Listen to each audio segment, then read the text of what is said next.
السلام علیکم حضور. ترمذی میں حدیث ہے، حضرت بلال رضی اللہ تعالیٰ عنہ بیان کرتے ہیں رسول اللہ صلی اللہ علیہ وسلم نے فرمایا تمہیں نماز تہجد کا التزام کرنا چاہیے کیونکہ یہ گزشتہ صالحین کا طریق رہا ہے اور قرب الہی کا ذریعہ ہے.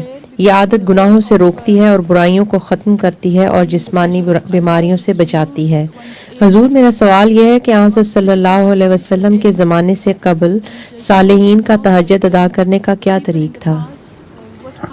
حضور صلی اللہ علیہ وسلم سے پہلے صالحین تہجد پڑھا کرتے تھے. ان کی نماز کا طریق ہمیں معلوم نہیں ہے. جو بھی ان کا طریق تھا اس کے مطابق رات کو اٹھ کر خدا تعالیٰ کی یاد کیا کرتے تھے. ہاں صدیقہ سنا ہے. استاد شاگرد سے پوچھتا ہے بنجر کسے کہتے ہیں؟ بنجر کسے کہتے ہیں؟ بنجر جی. شاگرد جواب دیتا ہے جس جگہ کچھ نہ اگتا ہو. استاد خوش ہو کے کہتا ہے شاباش، اب اس کی مثال دو. تو وہ کہتا ہے جیسے آپ کا سر. اچھا ٹھیک.